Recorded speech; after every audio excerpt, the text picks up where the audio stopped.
In sports, we talk a lot about impact players who make a positive difference.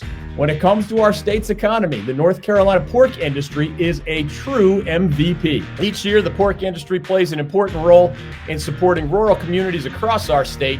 It contributes more than $10 billion a year to the North Carolina economy and supports more than 44,000 jobs. Learn more about their positive impact at ncpork.org.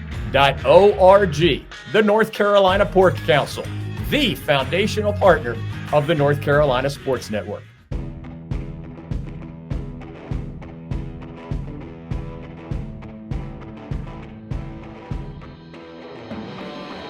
Bobby Hurley joins us right now on the David Glenn Show. Bobby, good to have you back. How are you? Great to be with you, Dave. Hey, before we get into the basketball, your name popped up in the news because of an old story recently. I told the folks before you joined us just the reminders about that horrible auto accident you had during your rookie season in the NBA. The man who didn't have his headlights on and basically sent you near death finally apologized to you almost 20 years later. What, if anything, did that mean to you? Because I know you kind of emotionally got past that whole incident a long time ago.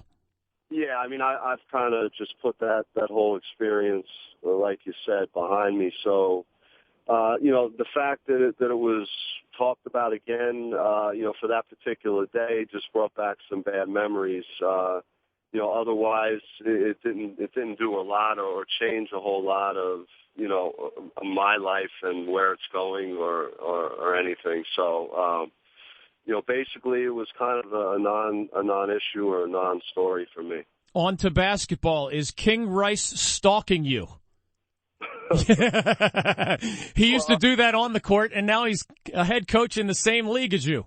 Yeah, it was, I enjoyed seeing King. It brought back, a lot of very heated memories. He and I got after it really hard, as competitors when we played in the rivalry. But I was really, impressed with the job he did this year at Monmouth College, and he really, changed the direction of the program, how they played. He brought so much of the fire that he had as a player to to coaching that team this year, and made a big improvement on the prior season, and saw a lot of things from those old Carolina teams, just subtle things that he did defensively and things. So it was nice seeing King and actually got a chance to see him like 2 days after Austin Rivers, stuck that big shot and won that game in the Dean Dome. So I got to see Brian Reese and Derek Phelps and King. So that was pretty cool. Well, I remember you either texted or emailed me like hours or a day after the Austin Rivers shot. What did the conversation go? How did it go when you're talking to three former Tar Heels? I think they were trying to act like it never happened because they came into the gym and we were talking about our teams and the season and how we were doing. Oh, you guys are doing great. We're doing great. And then I had to change the subject as soon as I could and just remind them of what went down in the Dean Dome and they didn't really want to discuss it all that much. Former Duke point guard Bobby Hurley joining us on the David Glenn Show. His Wagner team alive and kicking in the Northeast Conference Tournament. They're playing in the semis on Sunday after winning last night. We always ask you, Bobby, to put in perspective that thing you experienced 20 years ago. I mean, the Sporting News has called this rivalry the greatest in American sport. And Sports Illustrated says it ranks number 2 in world sports rivalries, only behind the Yankees and the Red Sox. When you think back to you still enjoy this rivalry from afar, but when you were in it, if we took away those 2 national championships, would those games against the Tar Heels be at the top of the list of your favorite memories?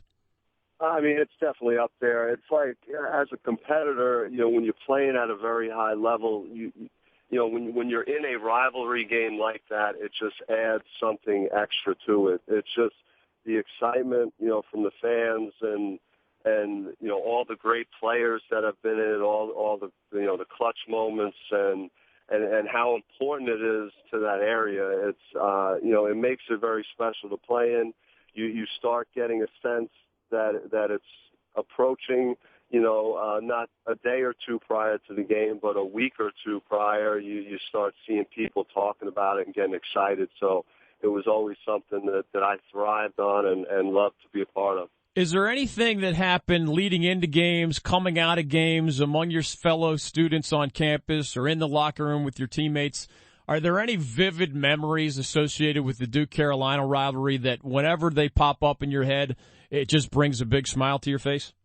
I mean, I just remember certain days just coming in before practice, maybe 4 or 5 days before the game, and maybe you don't want to practice as hard, and you walk through the student area and you see all the students out there camping out and the energy that they have and them getting excited for the game, and it really gets you juiced up and gets you wanting to really prepare yourself the best you can to play in that game so that you could play at a high level. Bobby Hurley's joining us, assistant coach nowadays at Wagner. You can follow him on Twitter at BobbyHurley11, Bobby Hurley, and then the number 11. A lot of these questions we ask you, Coach, we could ask you pretty much any of the last 20 years, but there's one specific to this season that I don't think we've asked you about before.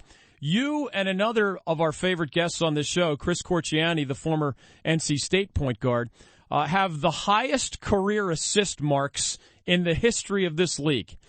And a young man named Kendall Marshall at Carolina is on a pace that only you and Chris Corchiani have ever done in the 60-year history of this league. How much have you seen of Kendall Marshall, and what is your assessment of him as this amazing assist man himself? Yeah, I've had a chance to watch quite a few of his games, and I'm very impressed with him. He reminds me of a guy that I played against way back when, Jason Kidd, in terms of vision. I think he's obviously got to develop to be, put in the same category as a player like that. But, that's what I see when I watch him play, the unselfishness, the vision.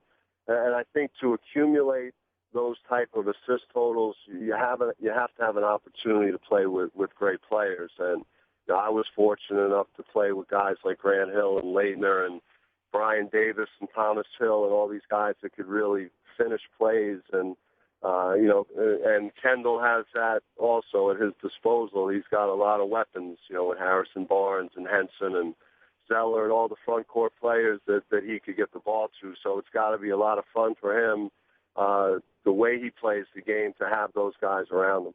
As we let you go, give us a sense of life at Wagner with your brother. I mentioned the fantastic season that you guys are in the process of putting together, still alive in your conference tournament, 15-3 in the league. When you played in the Duke-Carolina rivalry, obviously, regardless of what happened in those regular season games, regardless of what happened in the ACC tournament, you knew you were going to the big dance. And now here you are. This must feel like a totally different world where almost no matter how amazing your regular season is, if you guys stub your toe in this weekend's tournament or next week in the championship game, it's a whole different world because everything is on the line even before March Madness is officially here, I guess. Yeah, I mean, I think I've missed the boat. I wish I had done this sooner. It's been, very rewarding the last 2 years coaching this team and getting the chance to spend a lot of time with my brother. And I've learned a lot from him. He's been coaching for 15 years and, was a great success as a high school coach. And now, what he's done leading, Wagner program from a 5-26 team to, a 25-5 team this year that, we're able to beat Pittsburgh on the road and Santa Clara on the road and Princeton and Penn on the road. So we've had, great out-of-conference quality wins.